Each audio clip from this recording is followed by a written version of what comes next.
ప్రభుత్వం అమలు చేస్తున్న నూతన విధానంలోనూ లోపాలను సవరించాలని డిమాండ్ చేస్తూ దస్తావేజు లేఖరులు తుని రిజిస్టర్ కార్యాలయం ఎదుట నిరసన వ్యక్తం చేశారు.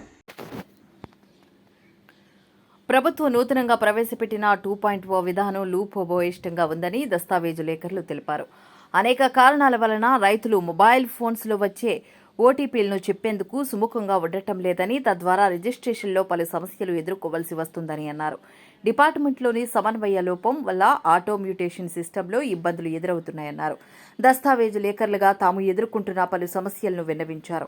ప్రభుత్వం స్పందించి పరిష్కరించాలని కోరారు. ఈ నెల 19, 20 తేదీల్లో శనివారాల్లో పెన్ డౌన్ కార్యక్రమం ద్వారా నిరసన చేపడుతున్నామని తెలిపారు. లోపాలను సరిదిద్దాలని కోరారు.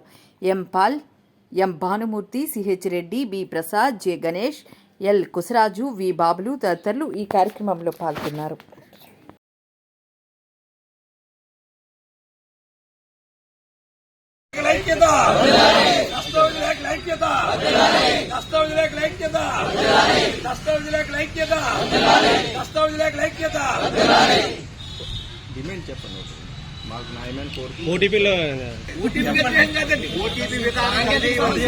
అలా చెప్పండి.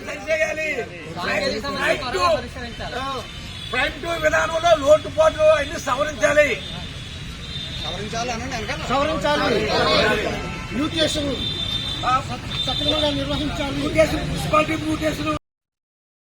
నా పేరు సిహెచ్ గోవిందరావు. నేను కాకినాడ దస్తావేజ లేఖల ప్రెసిడెంట్. మేము శుక్రవారం, శనివారం కొత్తగా ప్రవేశపెట్టిన సిస్టంలో లోటుపాట్ల గురించి పెన్ డౌన్ కార్యక్రమం చేస్తున్నామండి. ఆ భాగంగా మేము మొత్తం అన్ని ఆఫీసులు తిరుగుతున్నాం. ఇవాళ ఇప్పుడు తుని ఆఫీస్కి వచ్చాం.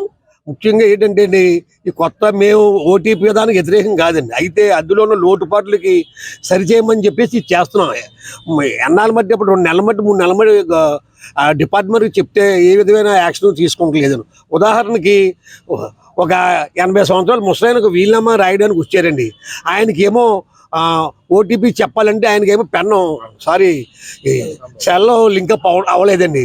మరి అప్పుడు వీలునామా రిజిస్ట్రేషన్ అవ్వట్లేదండి. వీలునామా అనేది రిజిస్ట్రేషన్ అవ్వకపోతే ఆయన ఆస్తులు రేపు ఎవరికి ఎలాగా చందాలో రాయకపోతే వాళ్ళు ఒక 4 రోజులు 6 రోజులు మళ్ళీ వెళ్ళి చేయించాలండి. పెద్ద ఆయనకు అవ్వట్లేదండి. ఈలోగా ఆయన ఏమైనా కాలం చేస్తాయండి. మరి ఆ పరిస్థితి ఏంటండి? అలాగే ఓ 10 మంది రిజిస్ట్రేషన్కి వస్తున్నారండి. 10 మందిలో ఇద్దరికి ఓటీపీ లింకప్ అవ్వట్లేదండి. మొత్తం ఈ 10 మంది 10 చోట్ల నుంచి వచ్చారండి. ఈ ఓటీపీలు అనేసరికి వీళ్ళు మళ్ళీ వెళ్ళిపోవాలని, మరి మా పెద్దన్నయ్య గారికి అవ్వకపోతే మా పరిస్థితి ఏంటని అడుగుతున్నారండి. ఏం అర్థం అవ్వట్లేదండి. ఇలాగ చాలా సమస్యలు 10-15 సమస్యలు ఉన్నాయి. డిపార్ట్మెంట్ వారు, ఈ ఐజీ గారు దీని మీద ఇప్పుడైనా సమయత్వం యాక్షన్ తీసుకుంటారని చెప్పేసి మేము ఈ నిరసన కార్యక్రమం చేస్తున్నాం.